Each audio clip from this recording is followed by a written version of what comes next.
जय हिंद दोस्तों। इमरान खान बहुत ही संकट के अंदर हैं। पाकिस्तान की हालात जो है वो इस समय पर दिन पर दिन बदलती बर्बाद होती जा रही है, हालात ख़राब होते जा रहे हैं। और ऐसी सिचुएशन के अंदर इस टाइम पर जो चर्चा का विषय काफ़ी हद तक बनने की कोशिश कर रही थी वो थी ओआईसी की मीटिंग जो पाकिस्तान में हुई है वो।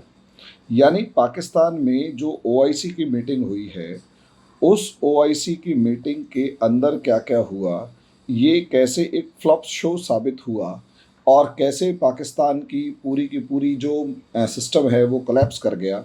इमरान खान पूरे तरीके से इस मीटिंग में भी फ्लॉप कर गए और हालात इस टाइम पर ये हैं कि सिचुएशन जो है वो आउट ऑफ कंट्रोल होती जा रही है। ऐसे में खिसियाए हुए इमरान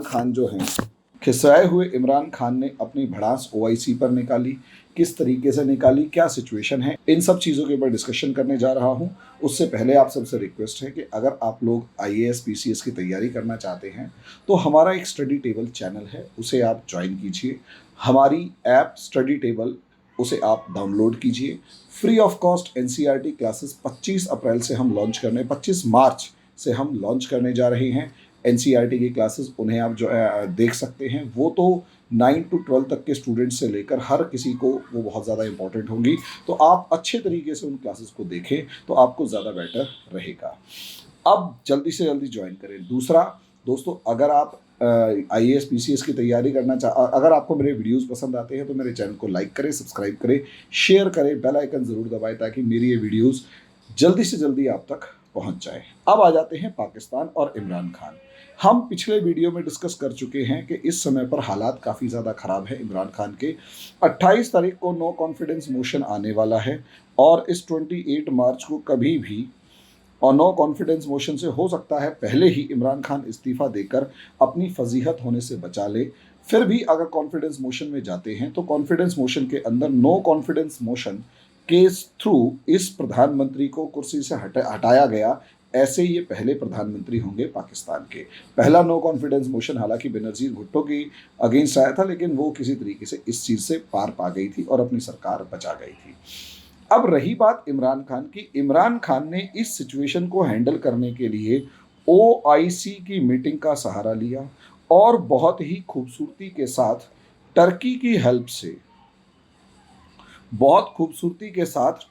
हेल्प से यहाँ पर जो सबसे ज़्यादा इम्पोर्टेंट काम किया वो ये कि कश्मीर का मुद्दा जो है वो उठाया और कश्मीर के मुद्दे पर जो कश्मीरी सेपरेटिस्ट लीडर है मीरवाइज़ उमर फारूक, उसको बुला लिया गया। अब मीरवाइज़ उमर फारूक को अगर बुलाया तो कहीं ना कहीं इसका एक नेगेटिव इम्पैक्ट ये था कि असलियत में इंडिया का जो रिएक्शन था वो काफ़ी ज़्यादा स्ट्रॉन्ग था। दूसरी तरफ फ़लस्तीन का मुद्दा जो है वो तो इज़राइल का सबसे ज़्यादा क्रिटिसाइज़ करने वाला मुद्दा है ही, मतलब ओआईसी का एक प्राइम मुद्दा है ही, इसमें कोई शक की बात नहीं है। अब यहाँ अगर आप देखें टर्की की हेल्प से, और दूसरी तरफ अगर आप यहाँ पर देखते हैं तो आपको यहाँ दूसरी तरफ नज़र आएगा कि कहीं ना कहीं पाकिस्तान ने ओआईसी की मीटिंग में चाइना को बुलाया और चाइना को बुलाकर कहीं ना कहीं पाकिस्तान ने चाइना के एजेंट और of China in Islamic world का एक काम पूरा कर दिया। इस्लामिक वर्ल्ड, यहाँ पर इस्लामिक वर्ल्ड का एक काम पूरा कर दिया कि असलियत में इस्लामिक वर्ल्ड के अंदर चाइना का जो इंटरेस्ट है वो यहाँ पर पाकिस्तान उसको इस्टेब्लिश करने के लिए एक एजेंट की तरह काम कर रहा है, या शॉर्ट में कहो तो दलाल की तरह काम कर रहा है। लेकिन मज़े की बात दोस्तों, अगर आप देखेंगे तो यहाँ पर एक अजीब सी सिचुएशन पाकिस्तान के लिए खड़ी हो गई जब पाकिस्तान ने टर्की को बुलाया। और टर्की तो आया ही था इसके अंदर, तो टर्की को जैसे ही बुलाया गया तो आपको यहाँ साफ नज़र आएगा कि जैसे ही टर्की यहाँ पर आया, टर्की ने यहाँ पर उइगुर मुस्लिम्स के मामले को उठा दिया। अब उइगुर मुस्लिम्स के मामले को जैसे ही उठाया, उइगुर मुस्लिम्स के मामले को, और ये कहा कि उइगुर टर्क्स जो हैं उनके साथ चाइना में जो कुछ भी हो रहा है वो इस टाइम पर बहुत गलत हो रहा है, उसको सही किया जाना चाहिए, वगैरह वगैरह जैसी पूरी की पूरी सिचुएशन यहाँ पर क्रिएट की गई। यही एक रीज़न था कि वांग ही जो पाकिस्तान जो चाइना के फॉरेन मिनिस्टर थे, उनको बहुत ही मतलब एक बहुत ही अनकंफर्टेबल फील हुआ उस पर्टिकुलर सिचुएशन में, और कहीं ना कहीं उनकी फजीहत होती हुई यहाँ पर नजर आई। अब सवाल ये है, टर्की ने ऐसा क्यों किया? देखो यार, टर्की ने ऐसा इसलिए किया क्योंकि टर्की के जो एर्दोगान हैं, वो एर्दोगान इस टाइम पर एक अनप्रिडिक्टेबल पर्सनैलिटी हैं। उसका एक तो ऑटोमन ऑब्सेशन जो है वो सबसे ज़्यादा सर पे बोल रहा है, और इस ऑटोमन ऑब्सेशन के अंदर जो लीडर ऑफ इस्लामिक वर्ल्ड बनने की इनकी जो ख्वाहिश है कि इस्लामिक वर्ल्ड का मैं लीडर बनूं, ऐसे में उइगुर्स के मुस्लिम उइगुर मुद्दे को उठाए बगैर वो लीडर ऑफ इस्लामिक वर्ल्ड नहीं बन सकते। यही एक सबसे बड़ा रीज़न है, यही एक सबसे बड़ा रीज़न है कि उइगुर मुस्लिम्स जो हैं उनको, उनके मुद्दे को चाइना के सामने, चाइना के विदेश मंत्री जो सामने बैठे हुए थे बिल्कुल, उनके सामने उठाया गया।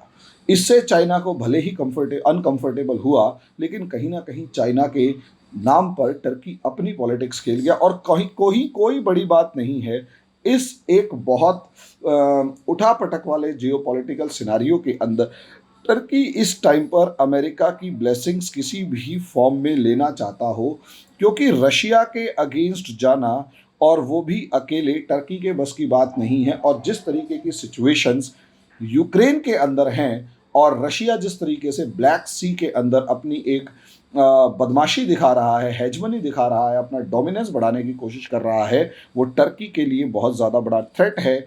और यही रीज़न है टर्की को अमेरिका के साथ की ज़रूरत है, और इसीलिए टर्की ने चाइना को सामने बिठाकर खरी खरी सुना दी। और इसका असर ये हुआ कि जिस मेहमान को कंधे पर बिठाकर, पैरों में मतलब उसके जूते तक उठाकर पाकिस्तान बुला कर लेके आया था, उस वांग यी की फजीहत हो गई। यानी जो काम अमेरिका सीधे सीधे नहीं कर पा रहा था, टर्की ने ओआईसी की मीटिंग में चाइना की धज्जियां उड़ाकर कर दिया। अब आ जाते हैं बात इमरान खान की। इमरान खान ने बड़े जोर शोर से इस ओआईसी की मीटिंग को बुलाया, और कहीं ना कहीं 57 देशों के जो फॉरेन मिनिस्टर्स थे, उन सभी फॉरेन मिनिस्टर्स को इस्लामाबाद आना था। सबसे बड़ी बात ये कि जैसे ही यहाँ दिखाई दिया कि टर्किश डोमिनेंस है, एक तो टर्किश डोमिनेंस दिखाई दिया कि भाई टर्की जो है यहाँ एक अलग रोल प्ले करता है, और टर्क्स वर्सेस अरब्स का पुराना इतिहास रहा है। और टर्की अगर इस पूरे के पूरे मामले में डोमिनेट करता हुआ नज़र आ रहा है, तो उसका सीधा सीधा मतलब ये है कि अरब्स अपने आप को साइडलाइन कर लेंगे। और यही हुआ कि अरब्स ने, जितने भी अरब कंट्रीज़ थे, वो लगभग यहाँ से ज़्यादातर अरब कंट्रीज़ नदारद रहे, जिसमें जो ओमान है उनके फॉरेन मिनिस्टर्स ने तो इंडिया आने की सोची। यूएई ने तो सीधा सीधा यूँ कहिए कि एक वीडियो मैसेज भेज दिया उनके एम्बेसडर ने, बल्कि फॉरेन मिनिस्टर ने भी नहीं, एम्बेसडर ने, कि हम नहीं आ पाएंगे, सॉरी वगैरह टाइप के कह के खुद को साइडलाइन कर लिया। और मज़े की बात, अरब कंट्रीज़ ने इंडिया आना ज़्यादा ज़रूरी समझा। दूसरी तरफ यहाँ समझिए कि टर्क्स वर्सेस अरब्स के मामले में अरब देश इस टाइम पर पाकिस्तान से खुले तौर पर नाराज़, और यही इमरान खान का, जिसे कहते हैं जियोपॉलिटिकल कहो या डिप्लोमेटिक, जियोपॉलिटिकल या डिप्लोमेटिक ब्लंडर, जियोपॉलिटिकल या डिप्लोमेटिक ब्लंडर कहो, कि इस टाइम पर इमरान खान को पता नहीं क्या सूझी हुई है। असलियत में ये एक कंट्रोवर्सी, मतलब मैन ऑफ अपोजिट कॉम्बिनेशंस कह सकते हो इसे, एक ऐसा कंफ्यूज्ड पर्सनैलिटी जिसे समझ में नहीं आ रहा कि असलियत में क्या किया जाए। एक तरफ तो वो ओआईसी की मीटिंग बुलाकर अपनी पोजीशन को मजबूत दिखाना चाहता है, दूसरी तरफ दुनिया के ऐसे कॉन्फ्लिक्ट में जहां पर अमेरिका का पलड़ा भारी है, उसमें अमेरिका को नाराज करके खुलकर रशिया का सपोर्ट करता हुआ नजर आ रहा है। और तीसरी तरफ कहीं ना कहीं इस टाइम पर यूरोपियन यूनियन और चाइना, यूरोपियन यूनियन और अमेरिका जिस तरीके से, जिस डोमिनेंस से लड़ने की कोशिश कर रही है, वो है चाइना। ये पाकिस्तान जानबूझकर उसकी गोद में बैठ रहा है। और अरब कंट्रीज जो ना चाहते हुए भी अमेरिका को सीधे तौर पर नाराज नहीं कर पा रहे, भले ही आपको इस टाइम पर मोहम्मद बिन सलमान किसी न किसी तरीके से अमेरिका के अगेंस्ट खड़े हुए नज़र आ रहे हों, लेकिन बहुत ज़्यादा अगेंस्ट मोहम्मद बिन सलमान भी नहीं जा पाएंगे। ऐसी सिचुएशन में अमेरिकन डोमिनेंस को पाकिस्तान इकोनॉमिक क्राइसिस से लेकर दूसरी सिचुएशन में फंसे होने के बावजूद खुले तौर पर आप चुनौती दे रहे हो, तो ये आपकी सबसे बड़ी बेवकूफ़ी है। पाकिस्तान की या इमरान खान की सबसे बड़ी बेवकूफ़ी थी, और यही रीज़न था कि 57 फॉरेन मिनिस्टर्स को आना चाहिए था। उन 57 फॉरेन मिनिस्टर्स में से 30 फॉरेन मिनिस्टर्स ही वहाँ पर प्रेजेंट हुए, बाकी ने आने से कोई ना कोई छोटा मोटा बहाना बनाकर मना कर दिया। अब आप सोच कर देखिए, यानी 27 यानी अप्रॉक्सीमेट 50% इस्लामिक वर्ल्ड यहाँ पर आया ही नहीं। अब यहाँ जैसे ही इस, और मजे की बात, वही इस्लामिक वर्ल्ड के जो नेता वहाँ नहीं गए वो इंडिया आ रहे हैं। तो सबसे बड़ी बात पाकिस्तान की फजीहत, इमरान खान की फजीहत यहाँ पर हो गई। अब खिसिया गए, फिर भी इमरान खान ने खुले तौर पर ओआईसी की मीटिंग में कहीं ना कहीं डिवाइडेड इस्लामिक वर्ल्ड को लताड़ लगाने की कोशिश करी, और ये कहा कि हम एक तरीके से हम पूरे तरीके से फेल हो चुके हैं, क्योंकि हमारे दो मुद्दे जो हैं, एक तो पैलेस्टीनियन इशू और दूसरा कश्मीर इशू, उन दोनों मुद्दों के अंदर हम लोग कुछ नहीं कर पाए। असलियत में यहाँ पर इमरान खान ने एक चाल चली, और वो ये कि कश्मीर मुद्दा जो इंडिया पाकिस्तान का बायलैटरल मुद्दा है, उसको खुले तौर पर एक इंटरनेशनल इस्लामिक इशू से जोड़ने की कोशिश करी। लेकिन यहाँ पर भी वो खेल कर गए, और वो खेल ये कर गए, इस्लामिक इशू से जोड़ने की कोशिश करी, और यहाँ पर भी वो खेल ये कर गए कि जानबूझकर उइगुर मुस्लिम्स के मामले को दबा गए। अब ऐसी सिचुएशन में आप खुद सोच कर देखिए कि खुद तो आप राजनीति कर रहे हैं, और अपने जो इंटरेस्ट ऑफ देयर कंट्री है उसको बचाए रखने के लिए आप चाइना को खुश करना चाहते हैं, और उइगुर मुस्लिम्स को साइडलाइन कर रहे हैं, और पैलेस्तीन और कश्मीर के मुद्दे को उठा रहे हैं। इसका मतलब अपने अपने ऑब्जेक्टिव के अंदर या अपने कंसेप्ट के अंदर पाकिस्तान खुद ही कंफ्यूज है। पाकिस्तान ये खुद ही नहीं सोच पा रहा कि असलियत में, या ये खुद ही प्रूव नहीं कर पा रहा कि असलियत में दुनिया को, दूसरी देशों को दोष दे रहे हैं, वो खुद किस जगह खड़े हुए हैं। तो यहाँ पर ये खिसियाते हुए पाकिस्तान जो है, इमरान खान जो है, ओआईसी को समझा रहा है, और इसी वजह से, लेकिन खुद ही पूरा मैनेजमेंट देखिए ना, ओआईसी मैनेजमेंट किस तरीके से इन लोगों ने किया, आपको खुद समझ में आ जाएगा। अरब कंट्रीज को, टर्की को इम्पोर्टेंस दे के अरब कंट्रीज को नाराज़ कर रखा है, उसके साथ साथ अमेरिका को नाराज़ करके अमेरिकन सपोर्टिंग कंट्रीज जो हैं उन्हें अपने से दूर कर रखा है, और बहुत सी कंट्रीज ऐसी हैं जो इंडिया से ज़्यादा अच्छा रिलेशन चाहती है, और ख़ासकर आजकल अरब वर्ल्ड, उन सब ने भी कहीं ना कहीं अपनी दूरी बनाए रखी। नतीजा ये हुआ कि कहीं ना कहीं आपका जो मिसमैनेजमेंट और डिप्लोमेटिक फेलियर साफ नज़र यहाँ पर आया, और उस फ्रस्ट्रेशन में आप जब उल्टा सीधा बोलने के अंदर माहिर हो ही चुके हैं, तो इमरान खान ने खुले तौर पर ओआईसी को जो है उल्टा सीधा बोलना शुरू किया, नाराज़ करना शुरू किया, और ये कहा कि ये फ्लॉप ऑर्गेनाइजेशन एंड ऑल। इसमें कोई, अब सवाल ये है कि ओआईसी एक फ्लॉप ऑर्गेनाइजेशन है या नहीं है। इसमें अगर आप देखेंगे तो असलियत में फ्लॉप या फेल्ड ऑर्गेनाइजेशन है या नहीं है। तो असलियत में इसे आप ज़्यादा दुखी हो, आप स्ट्रेट फॉरवर्ड वे में अगर आप खुले तौर पर यहाँ देखेंगे, तो असलियत में ओआईसी जो है एक मुस्लिम ब्रदरहुड के नाम पर बना हुआ एक ऑर्गेनाइजेशन है, जिसमें इस्लाम को मानने वाले डोमिनेटेड कंट्रीज जो हैं उनका एक ग्रुप है, जो दुनिया में प्रोटेक्शन ऑफ इस्लाम की बात करता है। Protection of Islam and Muslims, इनकी बात करता है। अब यहाँ असलियत में यहाँ ये पूरे का पूरा एक रिलीजियस प्लस इमोशनल इशू बनकर रह जाता है। लेकिन असलियत में जो जियो पॉलिटिक्स है वो रिलीजियस और इमोशंस को तो टूल्स की तरह इस्तेमाल करती है, और कहीं ना कहीं इंटरेस्ट जो होते हैं वो किसी भी देश के जो हैं वो डोमिनेट करते हैं। जियो पॉलिटिक्स चलती है इंटरेस्ट्स के बिहाफ पर। इंटरेस्ट फुलफिल करना किसी भी देश का सबसे प्राइम ऑब्जेक्टिव होता है। इंटरेस्ट को फुलफिल करना किसी भी देश का क्या है, प्राइम ऑब्जेक्टिव है, और रिलीजियस और इमोशनल इश्यूज जो हैं वो उसके टूल्स हैं। यही रीज़न है कि कहीं ना कहीं मुस्लिम उम्मा या मुस्लिम ब्रदरहुड जो है वो एक इमोशनल इशू है, लेकिन वही सऊदी अरेबिया उइगुर्स से लेकर कश्मीर मामले में चुप हो जाता है, उइगुर्स और कश्मीर मामले में चुप हो जाता है, और आजकल तो पैलेस्तीन मामले के अंदर भी उसने कुछ नहीं सोचा।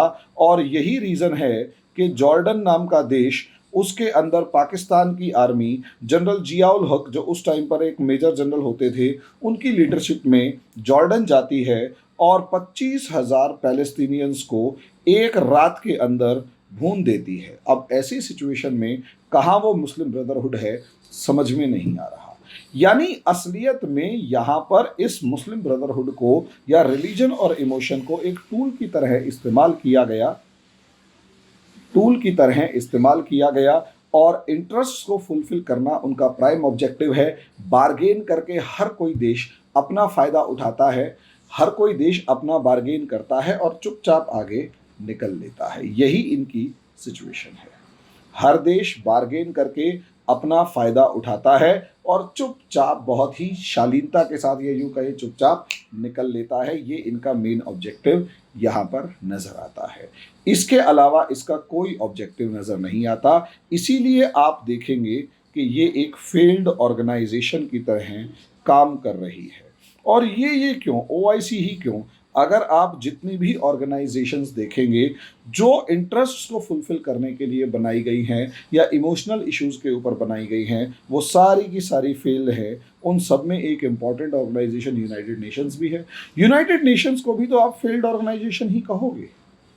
तो इसलिए इमरान खान एक इंटरनेशनल लीडर बनने की अगर जो सपना देख रहे हैं, वो पहले उस जियो पॉलिटिकल सिचुएशंस को समझें और ये देखें कि असलियत में आप यानी इमरान खान जो है वो उस जियो पॉलिटिकल सिचुएशंस में फिट बैठ पा रहे हैं या नहीं बैठ पा रहे हैं। अगर वो फिट नहीं बैठ पा रहे हैं तो इसका सीधा सीधा मतलब ये है कि कहीं ना कहीं वो उनका एक ब्लेंडर है, फेलियर है। केवल और केवल चीन की गोद में बैठना और खुले तौर पर अपने पुराने साथियों को नाराज़ कर देना, ये किसी भी इंसान, किसी भी देश के हित में नहीं होता। इमरान खान केवल और केवल ये कर रहे हैं, कश्मीर के राग को अपनी इलेक्शन या अपनी कुर्सी बचाने के लिए इस्तेमाल कर रहे हैं। दुनिया इसे बहुत अच्छे तरीके से देख रही है। जब दुनिया इनकी सच्चाई को पहचान कर उनका साथ नहीं दे रही तो खिसिया कर दुनिया को गालियां बक रहे हैं। इसीलिए खिसियाना इमरान, ओआईसी को डांटे। धन्यवाद।